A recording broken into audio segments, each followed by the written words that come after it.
เรียบร้อยทุกคนเรียบร้อยปาตัวเลือดออกลายเลยได้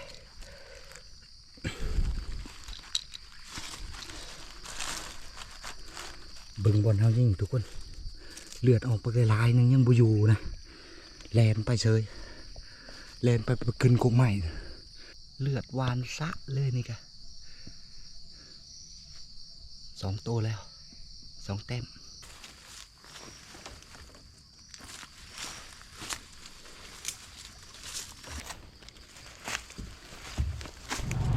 สบายดีทุกคนตอนนี้กำลังเดินทางขึ้นป่า2 คนสุภาพ2 คนเดินทางขึ้นป่านะรถจักรคันเดียวว่าสิไปใส่อึ่งใส่ฝนนี่แหละแต่ว่าฝนบ่แห้งก็ได้จักสิมีอึ่งมีกบเขียดให้ได้จับอยู่นะแถวบ้านเฮานะฝนบ่ตกก็เลยเดินทางขึ้นป่าพุ่นละเห็นมือคืบมาอยู่เขาทีมงานก็จักไปทางใดแหละเขาเจ้าบ่ได้ส่วนนะจักเขาเจ้าไปทางใดแหละเขาบ่ไกลพันแนนนี่ก็มาครับวันนี้2 คนอะไรก็ออกทำไก่ปลาได้ให้ได้กินเลยเนาะติดตามทำกันเด้อทุกคนนะโบมี่โมมูนะโบมี่นะโอ้เสียดายเลยโบมี่โมแต่หมา หมานี่ร้ายหมาจอกบ่หมาบ้านนี่แหละอ่ะหวาดเสียวทุกคนอะไรคือเห็ดนะคือเห็ดลงเลงเนี่ยนะแป้งกระเป๋าแป้งกับแป้งบนเสียวขนาดสายลุงทุกคนสัญลักษณ์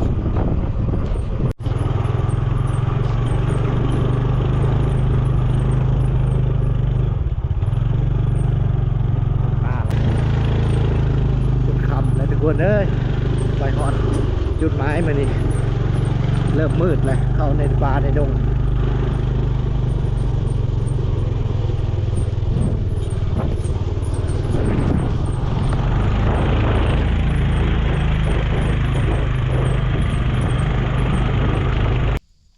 ทุกคนนี่เราก็เดินทางมาฮอดจุดหมายที่เราจะพักในค่ำคืนนี้เลยทุกคนเลยก็คือเป็นหน้าแคมป์ตีนผู้กับว่าแมนทุกคนแคมป์ดงมาพักอยู่นี่แต่ว่าตอนเช้าเราก็จะเข้าไปในดงใหญ่พู้นแหละเบิ่งก่อนมื้อแรงบางเทื่อเราจะไปหาการบางทุกคนเลยแถวนี้ถือว่าสัตว์หลายเลยแถวนี้แล้วก็จัดเตรียมบนพักก่อนทุกคนเลยเอาผูกเป้นะจนวันนี้เพิ่นบ่ได้เอาเป้มากเพิ่นลืม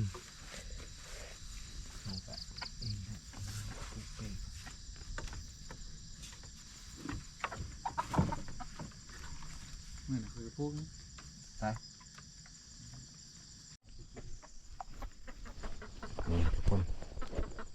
บนนอนกันวันนี้เพิ่นเอาไก่มาพร้อมเลยเพิ่นมักไก่ชวนเฮานอนเป้เพิ่นลืมเป้ยัดไว้ในเบาะรถแล้วเพิ่นลืมเลยกระดิดว่าสีมา2 คันแต่ว่าคิดว่ามันยังประหยัดน้ำมันไงก็เลยมาคันเดียวจะน้อยคำให้มันมืดกว่านี้ก่อนทุกคนเลยจะได้ไปหาอยู่หากินแถวนี้แหละตอนนี้เฮาก็ไปลัดเสาทุกคนมาเมื่อคืนนี่ก็นอนหลับแล้วก็แจ้งเลยไปลัดเสาบัดเดียวนะทุกคนตอนกลางคืนก็บ่ได้ไปทางไหนเพราะว่า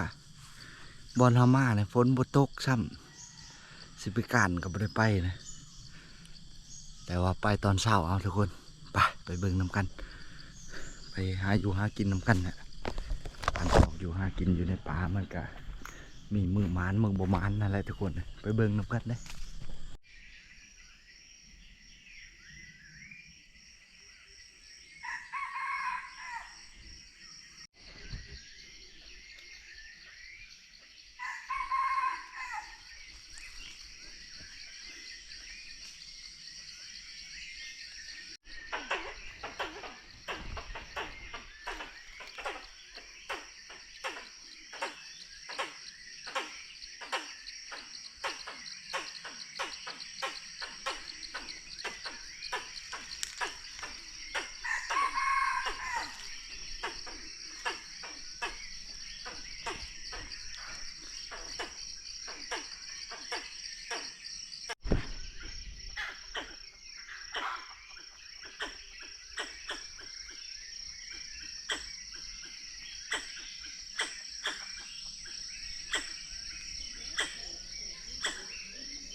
พุ่น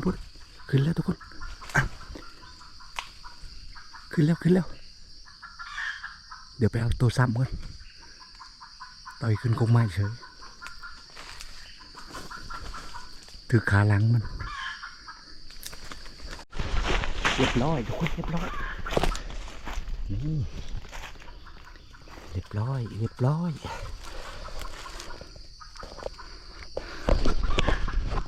ก็เมนเขาขึ้นไปแล้วเรียบร้อยปาตัวเลือดออกลายเลยได้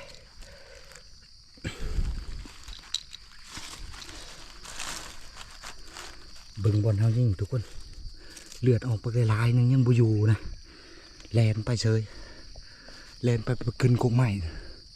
นำลงมาอีกจังอยู่นี่ปาตัวบักใหญ่ทุกคนเลยขนาดนี้กระหอกยังซ้ำนี่ทุกคนเลยได้ไล่เอาเลือดวานซะเลยนี่กะ2 ตัวแล้ว2 แต้ม เดี๋ยวจะเลาะไปง่ายไปจุดใหม่ก่อนทุกคนนะมาเมื่อเช้าเนี่ยฮะเห็นแล้วไก่แต่ว่าเอาปืนลมตะนวดมาแนมออกในตาในเห็นแต่ว่าแนมในกล่องบ่เห็นทุกคนเลยแนมจังไดก็บ่เห็นนะ2 ตัวงามๆเลยนะ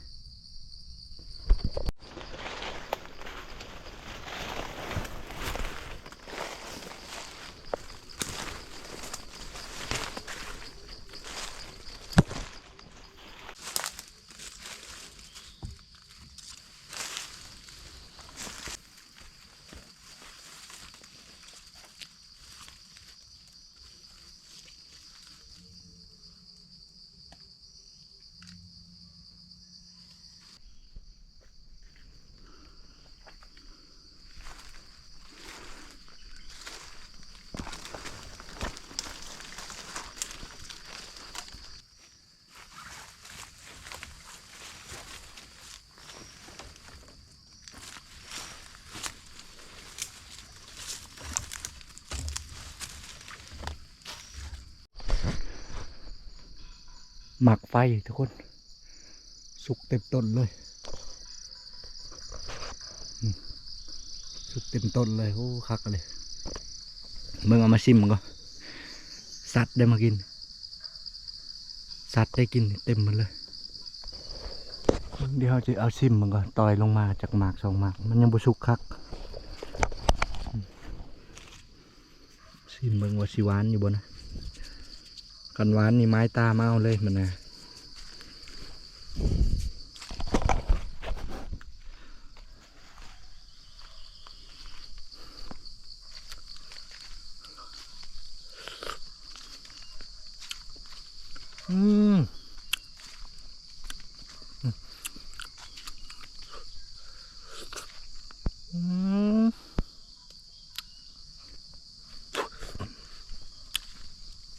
สมขนาดเลยนะแต่การยังดีอยู่มือนี้ยังหวานนะ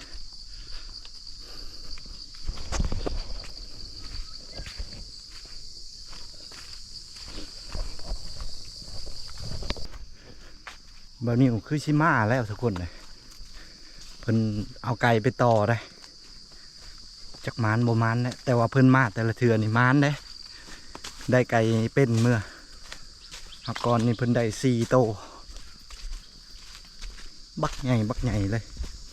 แล้วก็มาผู้เดียวอีกรอบหนึ่งอีกก็ได้อีกตัวหนึ่งถ้าเบิ้งมากับเฮารอบนี้เพิ่นสิได้หรือบ่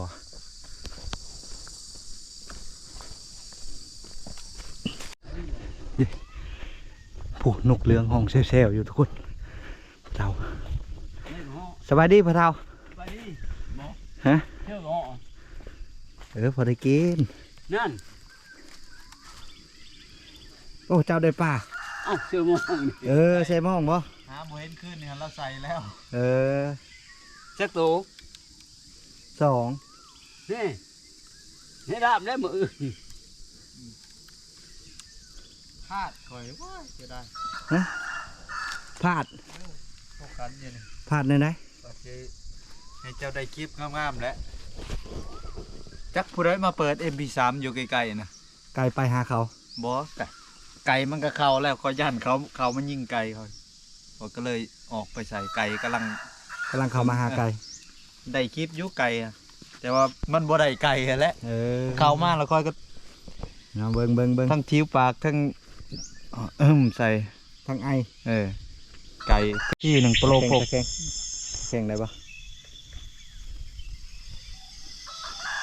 เสร็จด้วย เหลื่อมดิเดี๋ยวอันชงเอามาสรุปแล้วอันไก่เข้ามาอยู่ ไก่เขา เข้าในกล้องในคลิปเฮาอยู่เนาะ 2 นาทีหนึ่งโปรโปก ไวขนาด กำลังเสียสิกันคอยยันนายพรานเข้ามาก็เลยออกไปแค่ลี่อยู่ทิ้วปากไกลๆก็เข้าเฉยแล้ว แต่ว่ามันก็กระตอก คนกับเข้ามาคนกับ คนไปเลย เอา ป้องกันไว้ก่อนถ้าพลาดมายันบุคุ้ม บุคุมแล้วตัวนี้มันเลยได้ตัวนี้ได้มันหลายตัวเลยได้ไก่เป็นตัวนี้มาเบิ่งกันครับ เจอมันก็ขึ้นรอได้ อันมี FC ที่ว่าสนใจไก่เด้อทุกคนนี่เจ้าของไก่เพิ่นนี่หลาย ติดตามเฟซก็ได้เบานิ้วเลี้ยงไก่ตอน นี่งามได้ไก่เพิ่นนี่ตัวนี้จักโตแล้วได้จักโตแล้วผลงาน ได้นะ7พลาดนะ10ป้ายพูดได้ ปอเจ้าอย่าว่านั่นไหมว่าพลาดน้อยได้หลายไหมพลาดวันหลายอันนี้ เอาตัวมันได้ แต่ว่าเพิ่น ได้เป็นไหน10 โตนี่7 โตนะเป็น แต่ว่าพลาดเป็น10นะเฮานะบ่พลาดมื้อนี้นะมานแล้ว คันบ่ไก่ คันละ2 โตเข้าไปฮอดแล้วเห็นแล้วไก่ฮะแนมในกล่องบ่เห็นโอ้ ไปก่อน โว้ยจนเมื่อยเบียดหาในกล่องอะ คุณน่ะบอก แม่น ใกล้อันคนน้อยๆมาแล้ว เคยเห็นบ่กระหอก เดี๋ยวปืนไปเอาปืนพอเท่าอีกบอก นี่กระหอก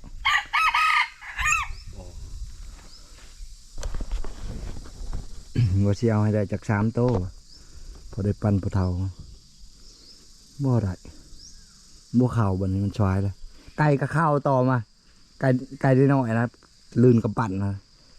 เข้ามาเป็นฟูงเลยต่อเสียงหมดแต่แนมกระหอก แต่พูด เดินทางกลับนะเมื่อหาเห็ดอยู่เห็ดกินอยู่เฮือนนำกันนะเมื่อก็เด้อพะเทาเด้อพบพ่อกันใหม่เราขี่รถมาได้พะเทาถีบเขาไปเลาะหา MP3 ทุกคนเลย กำลังว่าสิเดินทางกลับเลยนะแต่ว่าหา MP3 บ่เห็นก็เลยเข้ามาหา MP3 นะ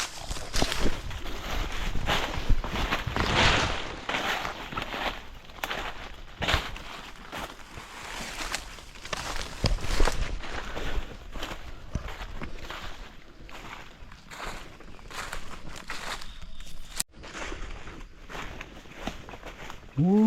สัตว์ไงพุ่นคลุยไปเลย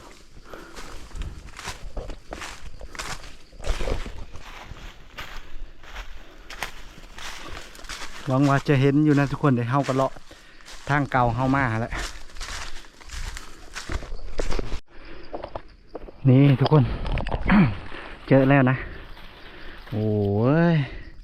ตามหาจนเมื่อยมันนี่ก็เดินทางกลับทุกคนพบพ่อกันอยู่เพื่อนละทุกคนนี่ก็มาฮอดเพื่อนก็จะได้มอดคลิปไปสำนีนะพบพ่อกันใหม่คลิปหน้าเด้อทุกคน